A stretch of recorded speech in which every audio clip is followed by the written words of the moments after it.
All right, so Bismillah ar-Rahman ar-Rahim and Assalamu alaikum wa rahmatullahi wa barakatuh, everyone. We're going to continue, inshallah, what we had been doing before. Guess I should give you just kind of like a small overview of what exactly we were doing. So let's say right there, I'm assuming you could see what I'm sharing, but even though it's an Arabic, don't worry because I do translate pretty much everything that we're doing. So we're going to get to just seeing what we are covering right there, just to give you an idea. We had some topics that we still didn't finish, and in particular, it was the topic on mahar.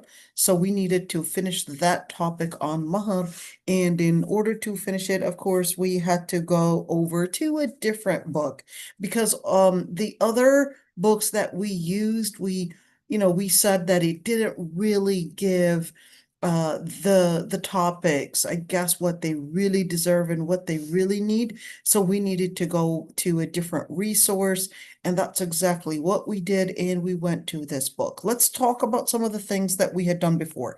We talked about mahar and what it means or the definition of it. We also talked about the conditions of mahar, and generally speaking, we said the conditions that are supposed to be basically met in any sale or in any transaction are basically the same conditions that must be met in giving a mahar.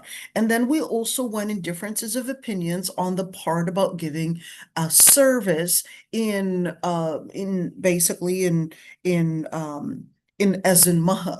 And we went into the different opinions between scholars in that regards and the service. And then we also did kind of like a subtopic, which was what about, yes, getting that mahar to be whatever they had memorized? Is that going to be permissible or not? We talked about the Hanafi opinion. We went in details with that one. We also talked about the lowest amount of mahar, meaning the minimum amount, and also the maximum amount. We went in details with the maximum and the minimum amount, and certainly, to make the story short, we said there's no limit to the maximum, which is all scholars agreed upon, but there is a whole dispute on the minimum amount, and of course, especially the Hanafi, and we talked about the Hanafis being a little different in these topics, and one main reason is because they wanted to code, they wanted to canonize, and they wanted to have certain codes in order to make the fatwa and certainly the legal system as something that would avoid any type of a transgression. So because the Hanafi madhab at one point, especially during the Uthmani times, they were really concerned about making sure that the legal system was somehow within a certain amount of accuracy to make sure that they are avoiding any type of a misusage, any type of a misinterpretation, any type of an oppression. So they basically tried to canonize Islamic law, and especially during the time of Uthmani Khilafah, and to be exact, during the time of a Khalifa, or at the time, he was a Sultan, Sulaiman al-Qanuni. Sulaiman al-Qanuni insisted that, in order to avoid any type of a misinterpretation to the fiqh, we need to canonize it. So that's when he basically, while he was called al-Qanuni, not because he himself was a Qanuni, but because he basically ordered that law would be, or fiqh would be set as a constitution. And of course, their place of choice in terms of madhab was actually none other but the Hanafi madhab.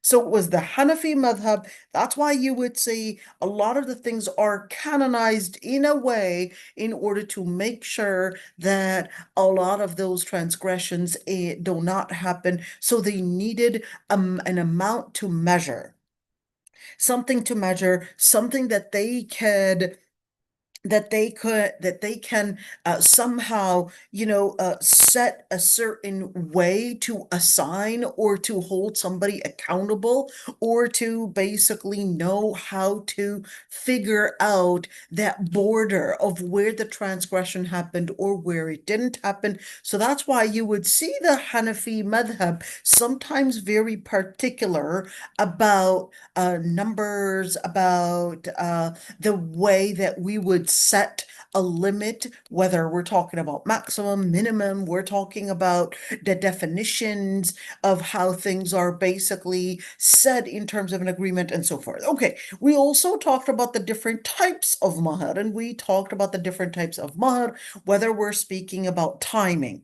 So we're talking about a timing. Are we putting a payment up front and delayed? Are we making it in installments, different installments? Are we paying this mahar in a way that is perhaps maybe in a way that is equivalent and not necessarily an assigned mahar? Assigned mahar meaning she would get the mahar of, let's say, I don't know, 200 grams of gold. Okay. Or if this was not mentioned at all, then in that situation, she would get what is called mahar al-mithil. In other words, the equivalent amount of mahar. And the equivalent amount of mahar would be based on basically her father's family side. So we would look at her father's family side and we would say the equivalent, meaning the average mahar that her cousins, her aunts basically had, and we would set that as the average mahar to be assigned basically for her. And we went in, last time we basically talked about the details about the equivalent mahar and when the wife would have all the mahar. And certainly, that's basically where we left off at. So we're going to go back to basically discussing these issues. So today, let's see what we're supposed to be talking about today. Today, we're going to be talking about, oh, we did all of this yesterday. Hold on. We did all of this yesterday. Up to here. This is what we did yesterday. So we talked about the the mahar when it is basically given upfront, and we talked about the woman basically then being obligated to we said submit herself, or we said to be available for the husband. We went in that whole conversation about, well, what is the right term? Is this misogynist, or what really is it? Is it based on culture? We went in some details with that one as well. And we also talked about the definition of marriage that the Hanafis especially wanted to use. And the reason for that was because they wanted to put a certain code or a limit to what defines that relationship. And we also talked about when the woman would have the right to get all the mahar in full. We talked about the time when the husband basically would divorce the wife, and before any type of intimacy. We also talked about being alone with a woman, and we were talking about being alone, meaning in a marriage contract. They had the marriage contract, but didn't actually have a wedding happen. So what happens then if a divorce were to happen? And we see that often. We talked about that last lecture. We also talked about if one of them would die, and basically before any intimacy were to happen, does any of them get inheritance? Does what happens to the mahar? We went in details. What happens to the mahar as well? We're talking about before intimacy. They even have a wedding, but one of them died, whether it's the wife or whether it's the husband. What happens then? Do they inherit from one another? And we said the majority of the scholars said yes, they do inherit. That's the majority. Not, they didn't all agree, but that's the majority of the scholars that considered even if there was no intimacy, there was no wedding, they just had a marriage contract, and they basically, one of them basically dies. So then they would inherit from one another. Okay, we left off at when does she get half the mahar? And today we're going to be covering these topics. Let's see. When is the whole mahar to be waived? entirely, and the different situations when she would basically get mahr al-mithal. She would basically get what is considered as the equivalent amount of mahr, and basically, those different cases. And we're going to talk about when we have a case where, let's say they did a marriage contract, but the marriage contract wasn't full in at least the pillars and how the marriage contract was written. So that would be called a facet, but was that even a void contract, or what does that look like? And of course, we're going to get to speaking about the alimony, or basically the right for women, at least let's say maintenance, that is aside of mahar, and of course in a situation of talaq. So we're going to talk about that as well. So we've got a couple subjects to cover today. So bear with us, and inshallah they're going to be very beneficial. And this is very common, that women sometimes they end up losing their rights because she was totally unaware of it. Okay, let's go right there. We're going to be starting with right there the subtopic: when does the whole mahar basically get waived? Number one is that the whole mahar would basically get waived in situations where it is a result of something that she had done, or whether good or bad. Okay, so let's give an example, like her becoming Muslim. But wait a minute, I mean, why is it saying her becoming Muslim when, anyways, I thought fiqh was for Muslims anyways? Let me explain one thing.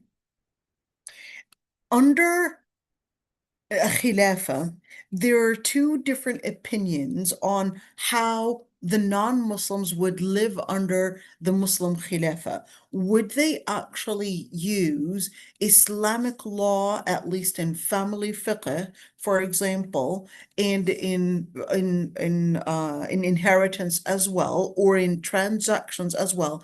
Do we use Islamic law, or do we use their law? What is the constitution basically that organizes the relationship within, of course, between the citizens within the Muslim government? So you had first opinion basically was, so we actually had three different opinions. The first opinion basically said, well, no, they have their laws, so they would basically live based on their own set of laws. If in their law that they would be permitted to do riba, for example, then they could do riba, as long as basically they're not doing it with Muslims.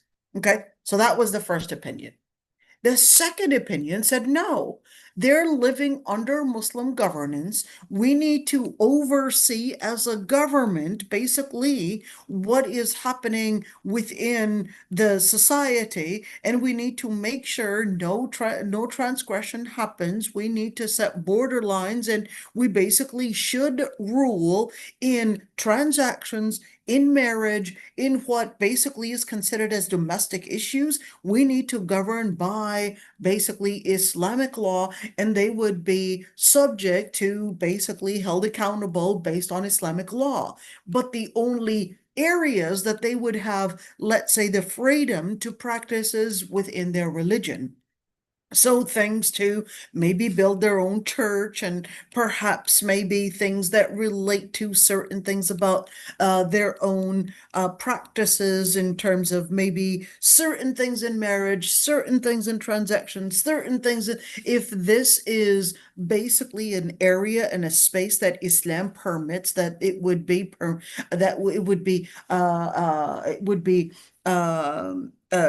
basically our responsibility to give them the freedom and basically the space for them to rule based on their area of space of ruling. Then in that situation, we would basically give them that. Okay, so that's a second opinion.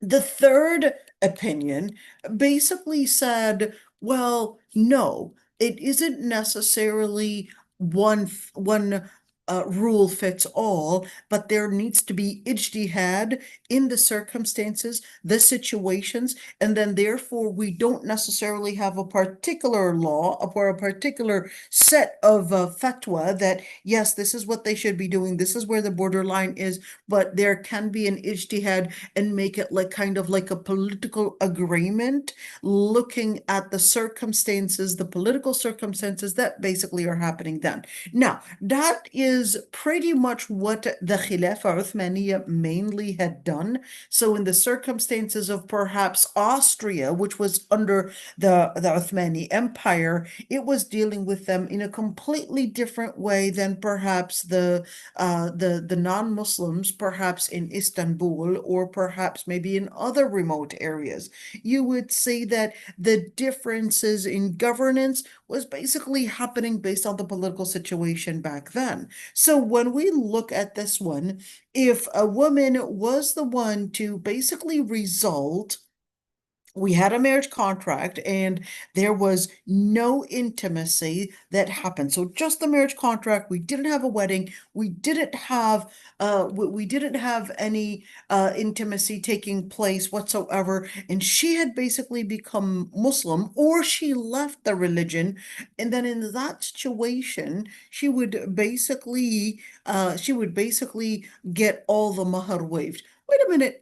Why would the whole mahr be waived if she had become Muslim or she had left Islam? I mean, because at the end of the day, we're speaking about a type of inheritance, and inheritance between Muslims and non-Muslims is not permitted. So that was basically what Ibn Qudama wanted to note. Or arda'iha. That's what's quite interesting.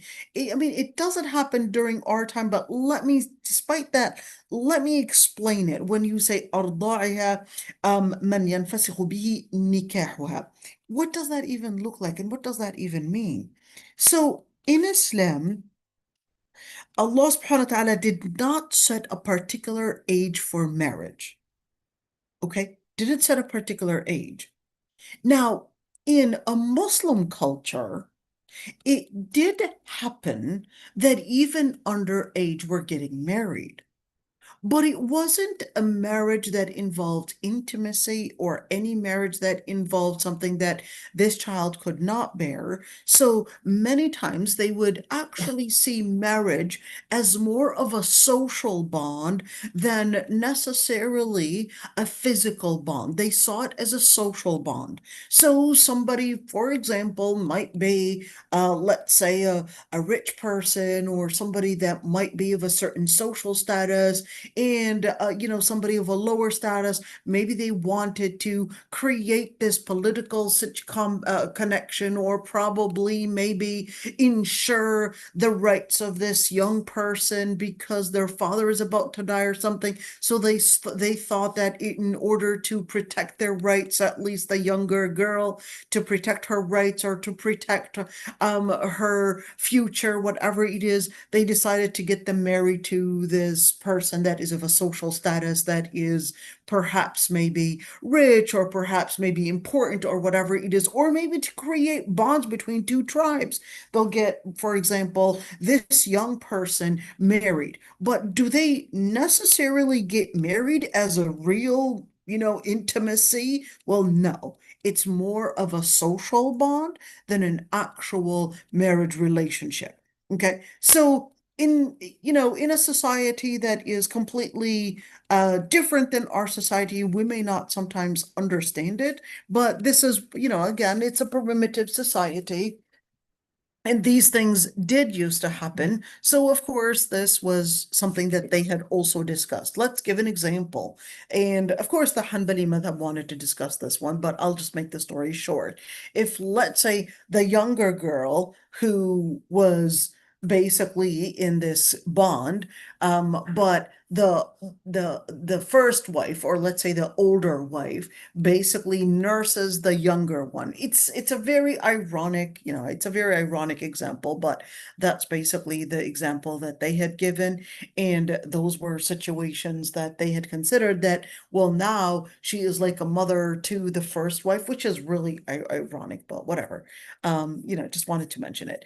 Okay, so they considered that, okay, in situations like that, then in that situation, that would be as a result of her, and therefore the whole mahar would basically get waived. Okay, let's see. And or situations, in situations where, of course, she decided that she wanted to seek fasakh. She rose that to the qadi, and we said there's a difference between الطلاق للضرر, divorce due to harm, and divorce due to basically the court order. So the court order, as basically looking and evaluating the case, would look into the situation, and if there is a particular, let's say, deformity that he had, or perhaps he wasn't capable of maybe spending enough on the household, or perhaps, or perhaps maybe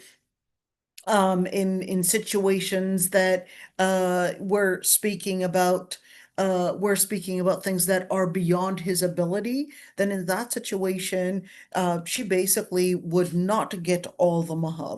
Okay, now that's one thing that's quite interesting. Well, the deformity, it's not her fault. So why does that get waived? If she was told about it. So let's say she was told that this person, it basically gets episodes of bipolar or schizophrenia. She was aware of it. She was told about it. She researched it, but I guess she didn't know the momentum of how far it can go, but she still accepted. So she knew about it. There was no what is called al-gharar. Let me explain al-gharar. Al-gharar, here's the word right there. Al-gharar is, let's say I sell you a laptop.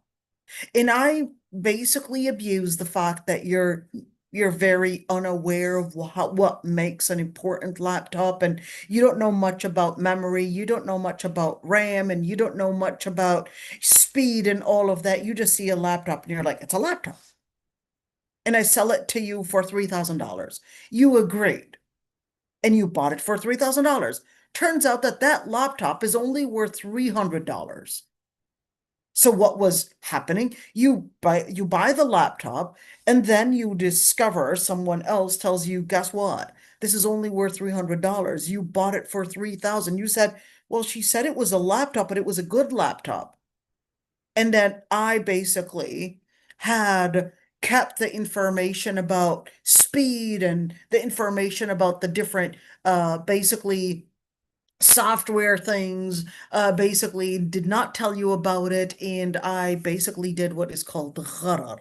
I basically hid that information and abused the fact that you didn't know much about it, and in that situation, I basically did the gharar, and then that is a form of a haram transaction. Same thing if we're talking about marriage. Let's say he gets married and does not disclose certain information about him, that he basically had diabetes, which was definitely going to affect the whole, the whole body, and definitely is going to cost a lot of money. It definitely will probably even go to the level of causing erectile dysfunction. We're speaking about a number of different issues that she wasn't actually aware of it. But if later on she said, well, I didn't know it went that far, I didn't know it affected him this to this level, then in that situation, well, you should have actually done your homework. So if you insist that you want to basically raise this to the qadi and make a marriage resolution, well, then you would basically have to do it as khulu' and not as talaq lid-darar. Okay? Now, This is extremely important because many women, they basically end up thinking that, yeah, I didn't know was up to this part and I didn't know, etc. Well, was gharar basically something that happened? Did this really happen, or was this something that you basically are right now trying to prove, but you were basically told about it, and what happens then? And what about the part about al-isar? So we're talking about al-isar. What does that mean? Basically, he cannot basically pay for the household. So in that situation, if he cannot, sorry, pay for the household, then what happens to this mahar? So if he is not capable of paying, but she already knew that the type of job that he worked was, let's say, a janitor, and he was barely making the amount of money to basically cover the expenses for one person. Now that they got married, now she's discovering that, oh my God, yes, you did tell me that you were making 2,800 a month, but right now, now we're moving in. I can't work. You know that I can't get employment right now. And here we are. We're struggling with expenses. We're struggling with utility bills. We're struggling with all of that. But he already had told her. So in that situation, what does that mean? She would only basically have the right to do, somewhat of khula, because he already told her. He didn't cheat. He told her that this is the amount of income that I am making, and therefore this is what you had accepted. Now, what if, what if she didn't know all this information? She didn't know all this information that, the amount of income he was making and basically the health and all of that. Can she at all raise it as talaq lid-darar, as talaq due to harm? Yes, she can, but she would have basically the responsibility and basically to prove that there is harm, and that the harm was not something that he had the ability to basically uplift. So in other words, she would have the responsibility to prove this harm, and then the qadi, if he is convinced, then he would do a fasakh, and in that situation, basically divorce due to harm, and she would have the right for the full mahar. But if she wasn't capable of proving that, then the qadi can rule that, sorry, I don't say that you have the right for a divorce due to harm, and therefore you would only have one option if you wanted to leave this marriage, which is khula. Okay, so then in that situation, it really depends on the qadi and what he is convinced of. And that's one thing I would see all the time. That's one thing I see all the time, is that many women are confused about how I guess the Islamic law works, and they would say, well, Islam says this and this, but you want to know that one thing, certainly, text can say one thing, but then the Qadi's evaluation, the Qadi's, I guess, the point of view and how he sees this circumstance may differ from one Qadi in another, and at many times, it's really how you present your case. So you may know your narrative, you may know your story, but the qadi, listening to both sides of the stories, can probably read the story and evaluate the story differently, and then you end up basically being confused. But the text says this. Why did he rule differently? And this is where many women would think, and sometimes if they don't get basically the rule in their favor, they would then basically think that the Qadi is a misogynist, or he didn't basically rule in her favor, that he's not ruling by Islam, or Islam is not fair, and not know that it's not necessarily Islam is not fair, but it's that the Qadi himself may look at the situation, read the situation, and at the end, the text is infallible, but humans are not.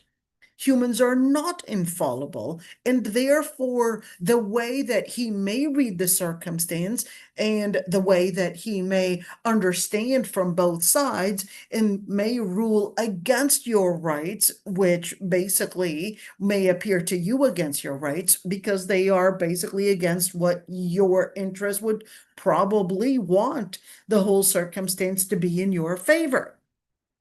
And this is why it's extremely important to understand these lines, because many women, they end up basically, just confused about the situation, and they think that, hey, if I'm going to the Qadi, then he's going to be listening to all the stories and every single story, and story number one, story number two, and story number three, and basically say, you were right here, you were wrong there. No, the Qadi is not going to look at each and every single story. The Qadi wants a solution or wants a resolution to the whole situation. He's not going to look at each and every single case, because each and every single case would, one, have its own intention, two, have its own circumstances that we don't have the government basically just there at each and every single story. One day basically got angry, yelled at her and said this word, and she basically responded back, and who was the one that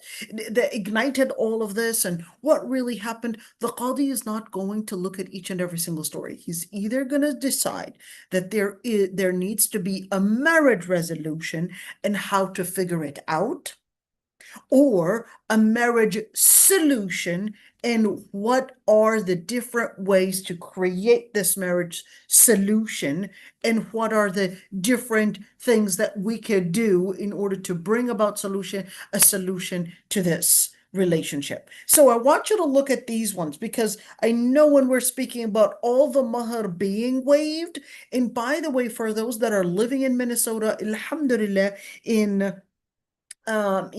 Hennepin County, was it? Anoka County, in Ramsey County, alhamdulillah, for mahar, even if it was basically done in a different country, we basically had in Ramsey County and Anoka County as well, basically rule that mahar is part of what the husband owes. But you want to make sure that you use the word mahar, because dowry is illegal. It is illegal in Minnesota, illegal in most states. And let me explain the word, the dowry and mahar. Mahar is what is given as a gift to the wife, but dowry is what is given and basically the wife pays to the husband. Okay, so dowry is in Hinduism, dowry is in many Muslim countries, in Egypt, in certain parts of India as well, that the wife would basically owe the husband basically money, and then in that situation, they end up basically paying the husband. So dowry is illegal, mahar is not. Just keep that one in mind, because many women, they end up losing their mahar because they would use the word dowry.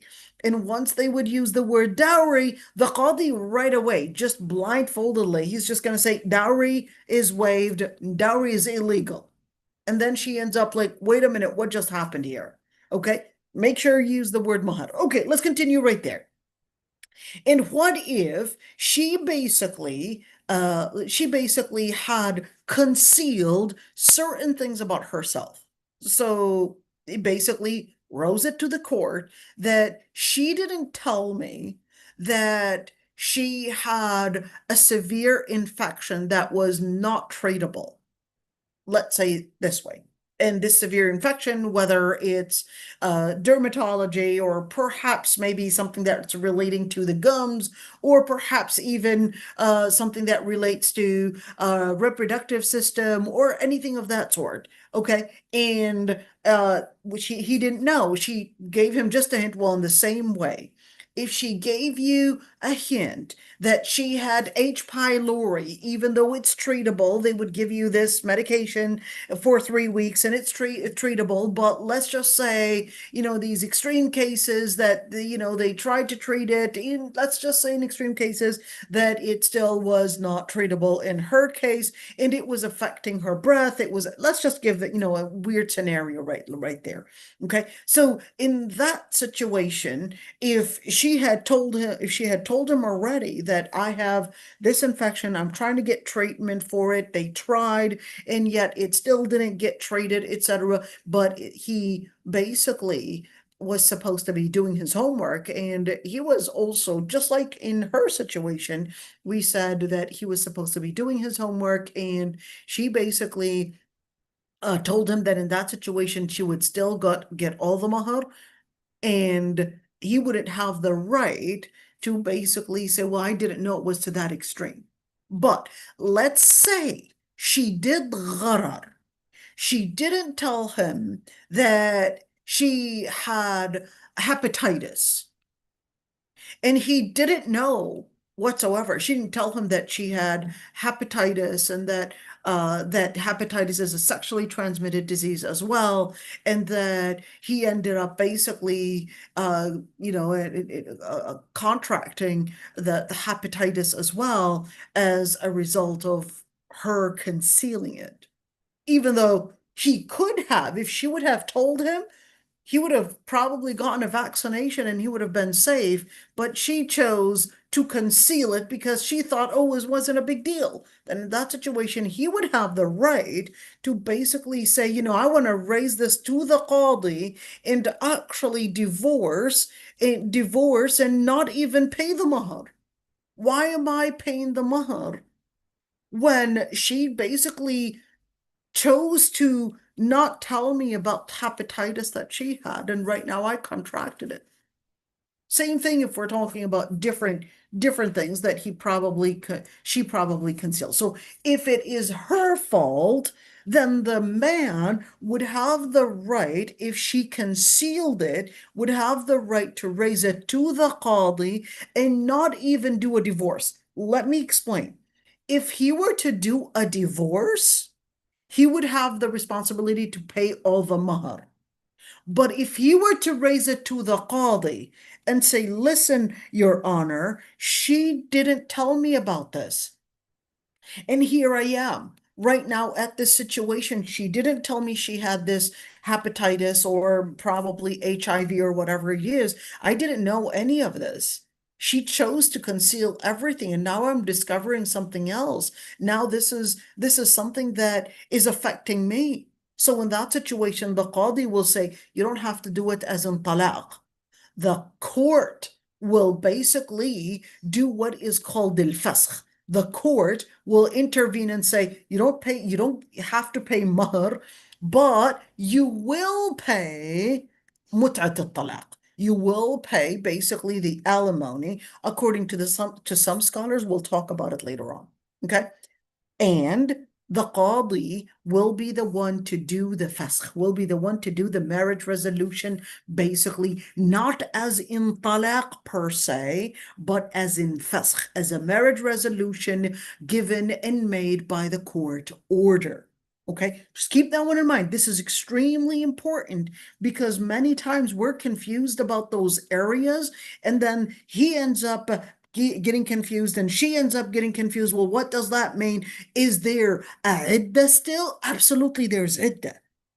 But in a situation of fasakh, a marriage resolution by court order, the man and the woman, they cannot get back to each other unless approved by the court order.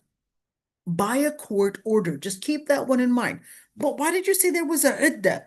Well, the iddah is to secure paternity in case she is pregnant. Of course, she cannot get married until she basically gets the baby. If she is getting a cycle, then we need 3 cycles to make sure that she is not pregnant.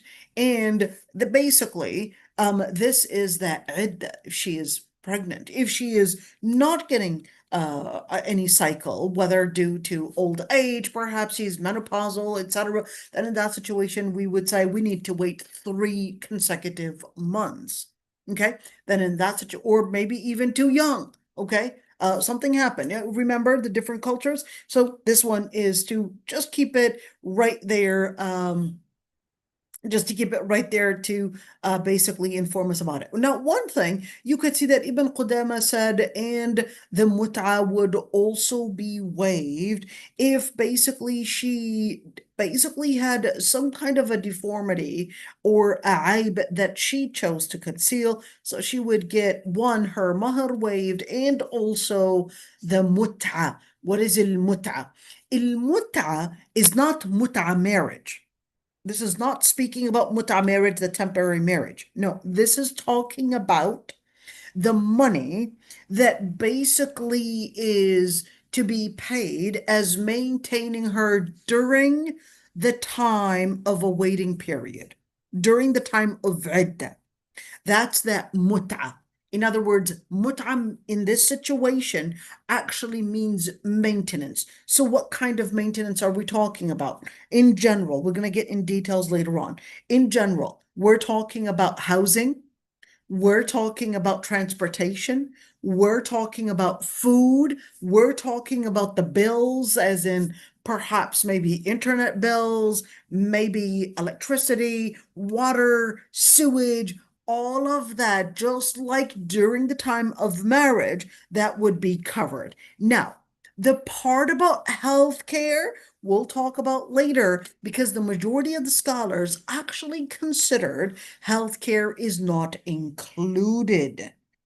Wait, ladies, we're going to get some more, inshallah, discussed in that regard. So just, stay tuned. Okay, what about the times that she would basically have something called mahr al-mithal?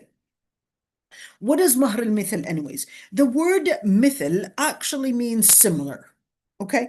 So when you say similar, mithal, this is mithal, that basically means something that is similar to something. So what are we talking about here? We're talking about in situations where we don't have an assigned mahr, then in that situation, we will basically have the qadi investigate the average mahr for the women that basically are her relatives and say this is the equivalent mahr that she would have the right to get. When are those situations? Number one, when does she get mahr al-mithal? Basically, number one, when they did not assign a certain amount of mahr. So basically, we had, of course, they did not expect any problems to arise. So they thought, we're never going to go in a dispute. And this happens very often. This happens very often that they're so, I guess, blending well together that they didn't even think that anything can go wrong. They never thought, not in their wildest dreams, that, or even they never expected that any type of a dispute would happen. And this happens often because, one, many times, sorry, ladies, but many times women would live in this fantasy and she's loving this person and he's basically quiet about it and thought it's okay, I don't care, I love this woman wholeheartedly, I'm whatever she wants, I'm willing to pay it whatever she wants, and we're not going to get into any dispute because she is the person that I wholeheartedly loved and all of that stuff. Now, here's what happens. They sometimes get carried away with these emotions at the time, and then they end up basically not listing the amount of mahr.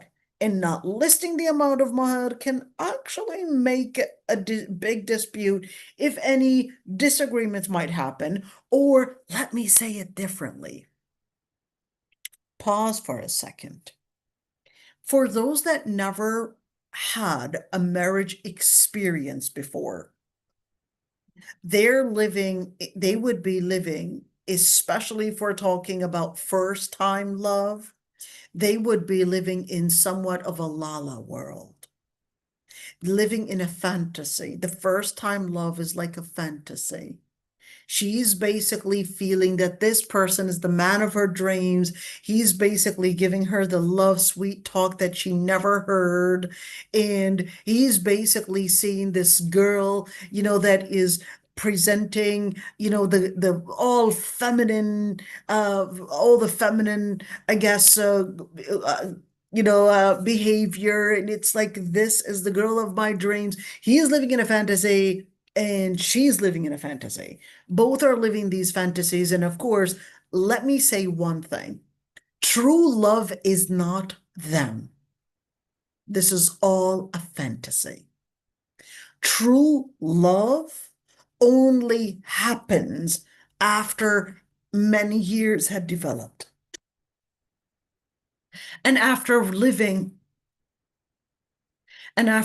those moments when basically downs and ups, and those moments when we may have said something and we may have had our angry moments, we may have had our moments of probably low income, maybe our moments of getting sick and moments of all of that. And once this other partner had really proved that they were there for me during my lows, that they were there to embrace my situation when I was feeling insecure, that they really lived up to my expectations of how much I can trust them, how much I can basically feel those moments of those moments where I was still in trial. Is this person really a person of integrity? Is this person, regardless of wife or husband, the husband and the wife, both as human beings, regardless of male or female, we're looking for security. Even the husband is also looking for security in the wife, but in different ways. Certainly the woman's psychology works differently compared to the husband. So, many times husbands don't understand, why, for example, if she's angry and he's basically asking her to bed, for example, that she's basically not there. Well, guess what? You made her feel insecure. For a woman, she can't be there for you physically only, but she has to be there emotionally. When we say emotions, that's because her brain is wired differently. Her brain is wired differently. So you have to recognize that in order to win a woman, you have to be the place of security for her because her brain is wired differently. She has to trust you wholeheartedly to basically be there for you physically and even emotionally. And at the same time, for the man, he also sees on the other hand, he basically sees that I want somebody that I can trust. I can trust basically whether it's my finances, or I can trust that she's not going to betray me one day. I need to trust my secrets. I need to trust, etc., all these different things, and that she will basically be the person to support me. Yes, even a husband is basically looking for that. It's basically our human nature. So having that being said, when we speak about true love for those that are basically in their early experiences, I want you to just remember that time of that moment that you're probably getting into your first time and getting in love and all of that, don't get carried away with that. And don't get into the situation where you're forgetting about your rights. Have your wali involved to help you regulate your emotions, because at that time when your emotions are at the peak of fantasy, your wali is not at the peak of his fantasy. You want them to basically be on board to make sure that your rights are secured. Having that being said, I would say that true love only happens when years of trials and years of experimenting one another had basically developed, and we now know that this person is a person that I can trust, that this person is a person that is of integrity, that this person is going to be there for me whenever I would basically go into an illness or things would turn around, etc., that this person is basically my place of support, my place of trust, my place that I can depend on. Because as human beings, it is part of our nature that we always worry whenever we are in danger financially, in danger physically, in danger in those moments that we basically would be afraid of. Is this person going to live up to my expectations? That's the same thing that we would see in our children as well. Is this child one day going to support me as an old woman when I grow weaker? We would get children to basically also see that hopefully one day they would be the ones to help me when I go weaker. It's part of our nature. It's part of our nature that we always worry and are afraid of those moments when we are weaker, when we are feeling insecure. We're looking for areas to give us security, whether it's financially, whether it's physically, socially, and the list goes on and on. So, ladies, don't rush in getting into these fantasies. I want you to secure your rights, because securing your rights is part of what will give you the emotional security down the road as well. Okay, so now going back to this topic, in situations where the mahr was not assigned, okay, now even though all scholars that they basically said that the mahr is actually part of the marriage contract. What do we mean that the mahr is part of the marriage contract? We mean that part of a valid marriage is that there needs to be a mahr, whether it is assigned or whether it is assigned by both parties, or whether it was basically assigned by the qadi to be as an equivalent mahr. There needs to be mahr to be paid. There's no such thing as a marriage with no mahr, period. She does have the right to later on, if she wanted to, willingly to waive the mahr. That's up to her. But there must be a mahr. It's part of Islamic, part of the Islamic tradition that in Islam, that marriage needs to have a mahr assigned for the woman, or if it is not assigned, of course, and right there, Ibn Taymiyyah basically said all the scholars had unanimously agreed that the marriage contract would be permissible even without a marriage even without a mahr assigned. So the marriage contract is valid, but that doesn't mean that she would have zero mahr.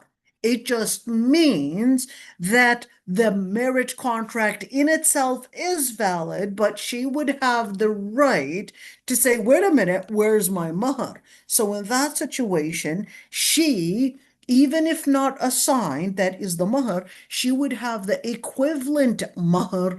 And that's where the scholars would all agree that there would be the assignment based on basically the culture, the family, and the environment. And we would say, what is the average mahr within that society, within that tribe, within that country? And we would say, this is your average mahr, even if the mahr was not necessarily assigned. And the same thing, if he were to die, and there was no mahr assigned, we would deduct her mahr from the money that was left behind.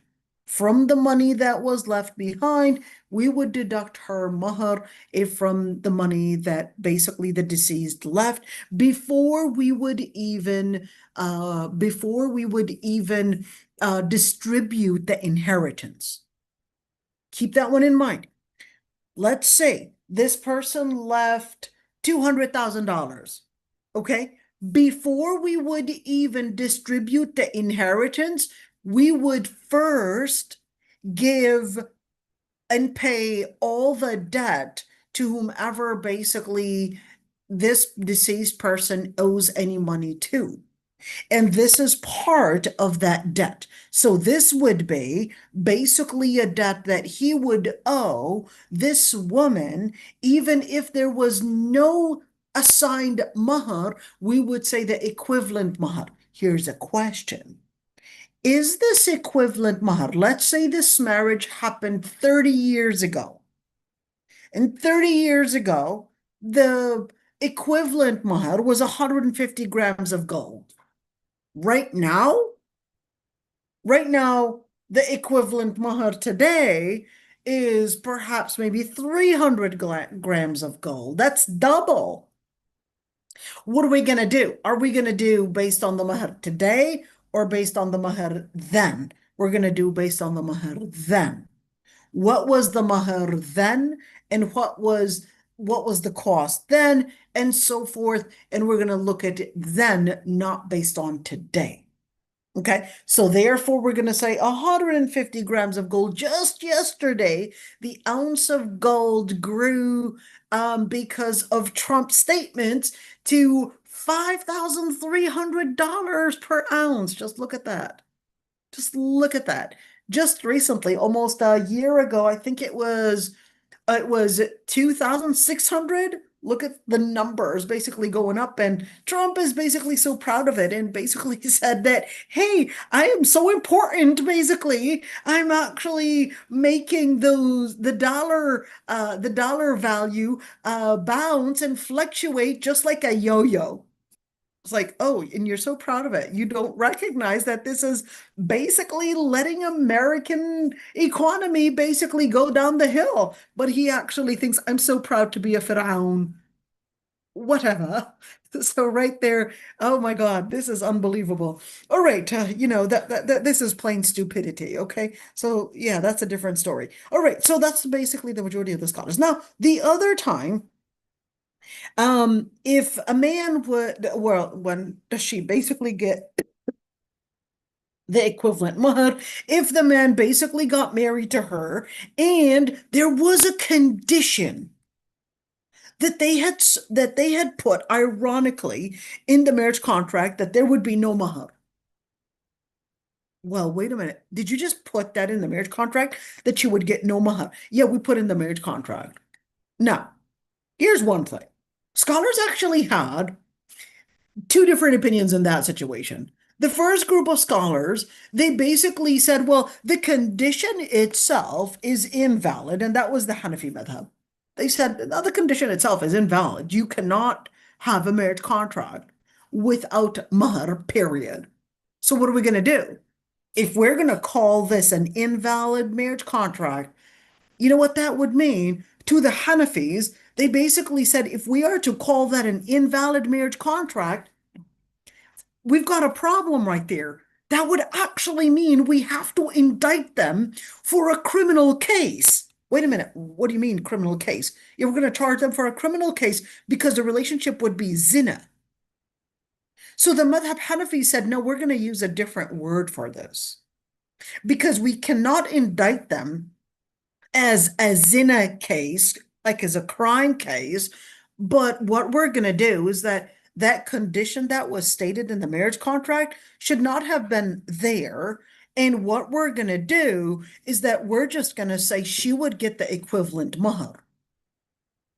Now, we don't have a case of a crime case. We're not going to trial them for this indictment, but this is, hey, she will just get the equivalent mahar. And this condition of no mahar to be paid is basically void and canceled out. The second opinion, they said, actually, no. The condition itself, according to the Malikis and Imam Ahmad, they said the condition itself basically voids the marriage contract. That makes the marriage contract basically be an invalid marriage contract because that condition was basically something that both parties they accepted, but they know and they should have known better that that's not something that Islam permits. So in that situation, you know what? The whole marriage contract is exactly like if I were to have a marriage contract with no witnesses being present. That's how Imam Malik and Imam Ahmad had seen it. They said it's exactly like that. If you were to put something that is invalid in Islam, then that's going to cancel out the whole marriage contract. What do I regard as the preponderant? Definitely the madhab Hanafi. You know, in situations like this, the madhab Hanafi the madhab Hanafi was very intricate in the terms that they used and different solutions to different problems, different ways of basically canonizing. And I would say in for a number of different reasons, the madhab Hanafi probably had the most experiments in regards to one, experimenting the, let's say that the fiqh itself in terms of the theory of it, and also in practice for a number of different reasons why it was trialed the most. Number one, it was adopted by the Uthmani Empire to be the constitution. And where we're speaking about the Ottomani Empire, that is the biggest empire ever to exist in history. Okay, that's number one. Number two, you're talking about the most populated areas to basically adopt the madhab Hanafi. You're talking about places like India. You're talking about basically many Asian countries, they basically adopted the madhab Hanafi, and it became basically not only the Uthmani Khilafah, but it was also the Abbasid Khilafah in certain in most areas. So you're talking about that was the key area that historically the Madhab Hanafi was the most trialed. And number three, the Madhab Hanafi, they were extremely, and not to say that the other madhab were not as smart, but the Madhab Hanafi was also the one to have the most investment. Remember, there was a government investment in the Madhab Hanafi to basically build schools that adopted the Madhab Hanafi, that taught the Madhab Hanafi, that basically invested in writing research and writing basically in doing different experiments and basically using that as basically the constitution that the judges would use in order to judge and rule within the society, etc. So then, therefore, the Madhab Hanafi had a lot to really teach and say in regards to solving a lot of problems. Okay, let's see. If il-mahr itself, let's say il-mahr itself, the assignment there was something wrong with it. So what does that look like? That basically means that the mahr itself, remember when we said that the condition for a mahr to be valid, we said that it has to have the conditions that of anything of value. So we're looking at the same conditions in transaction are supposed to be in mahr as well. So let's say the mahr that was assigned basically in the marriage contract that she would have the ownership of this liquor store. He owned a liquor store and he said, I'll give you this liquor store. And she agreed. She agreed to be basically the owner of this liquor store. So in that situation, this is an invalid mahr condition. It can't be that because khamr is not of value in Islam. Wait, it's not of value, so can I just go breaking, you know, the the liquor store and that, well, it's for a non-Muslim, that's of value, but for you as a Muslim, that's not of value. Okay? Or for example, something that you cannot hold.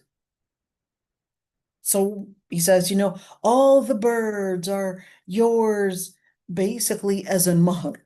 Well, wait a minute, you don't even own all those birds. Nice fantasy. That could be a good poem, but no, right now we need to canonize things. Okay, we're not here, don't give me this hyperbole and don't give me any of that metaphor. I need something that is assigned in a marriage contract that we can hold you accountable to. This is not a fantasy. Right now, we need to be realistic. So in that situation, if let's say that that's what they agreed on and they thought that that was very poetic, all of that, no, we're in that situation.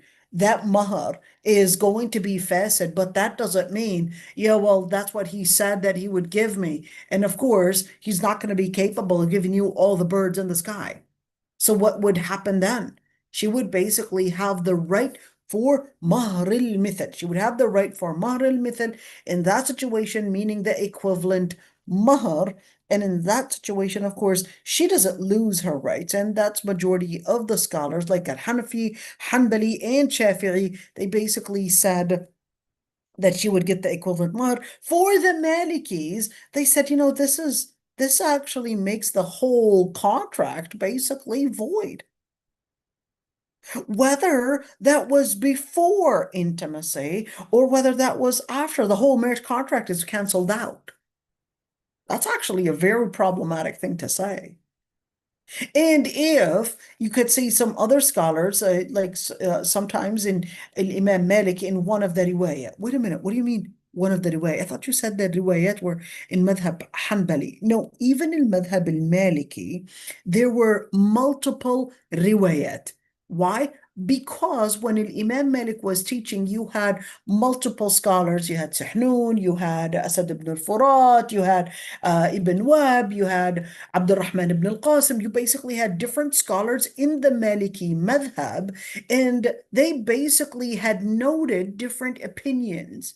Remember, at the time, they didn't have like today where, communication was easy. And certainly from one time to another, people they may investigate a certain matter and they may rule a certain ruling, etc. So of course, this is subject to change based on the evidences that basically would rise, etc. We're human beings. These different things may be subject to change. So in that situation, you would see things like what Imam Malik had said in another narration, that she would, in situations where intimacy did happen, that she would basically not say that this marriage is invalid, but we would say that she would have the right to basically get the mahr al-mithal, the equivalent mahr in the situation. So according to Imam Malik, you had two different opinions to the Maliki madhab. The first one was that this whole marriage contract is invalid. The second opinion in the Maliki madhab, they basically said, well, we're going to differentiate between if there was intimacy or if there wasn't intimacy. If there was no intimacy, then we're going to say we need to redo the marriage contract if we want to go with it. In the Maliki madhab, like we said, if there was intimacy, basically, that took place, they said, we can't just have this woman not have that mahr because we do have a marriage contract that was basically right there, but we just had a problem with the condition. So in that situation, we can't just waive all her rights. So they said, we're going to give her basically mahr al-mithal. Okay, what about in a situation where the marriage contract in itself is basically fasid? Wait a minute. So what is a fasid? contract? Well, can you explain that to me? Sure. Okay. A facet marriage contract, first of all, for the majority of the scholars, there's no such thing as a facet marriage contract. So what is facet? Can you explain it to me? Okay. There is void. Oh,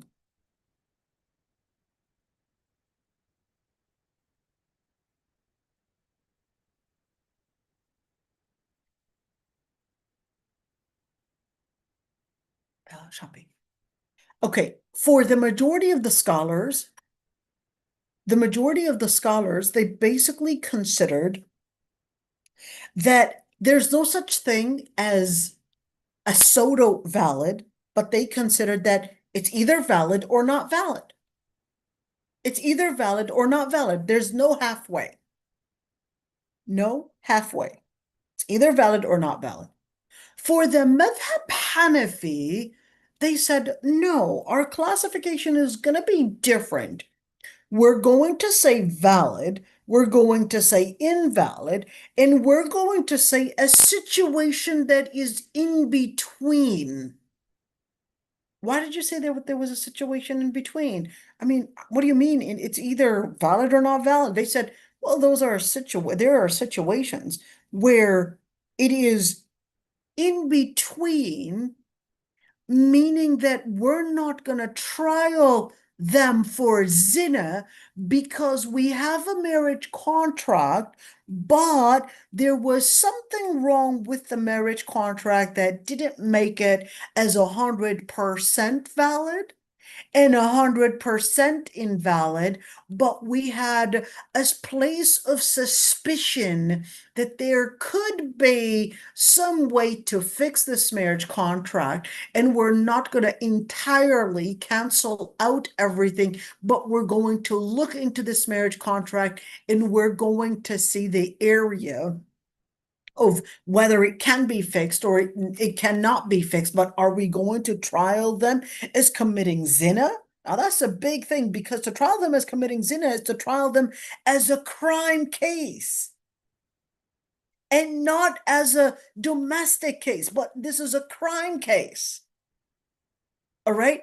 If we were to say invalid and they were basically in a relationship, so that's where the Hanafi madhab said, well, no, there are situations where we can have certain problems with the marriage contract, and this isn't going to be a crime case, but then we're going to look into it and we need further investigation. Okay, so what does that look like? They said, well, of course, if there was no intimacy in a facet or in this pseudo invalid contract, then of course there would be no mahar, period. For the Hanafis and for all the other scholars. If there was no intimacy, and this is a pseudo invalid marriage contract, we need to cancel out the whole thing. But what if intimacy did happen? Let's give an example. Let's just say we had a woman and a man get married. And like the case, this auntie came and she said, I had a daycare and you are actually brother and sister in milk relations. I used to nurse you in my daycare. And no, there's no dispute. It's not. It's basically the complete five basically nurses, and you are brother and sister in relations. And in that situation, we're looking at, wait a minute, what happened? The contract itself is basically right now, definitely, they cannot be together. There's no question about that.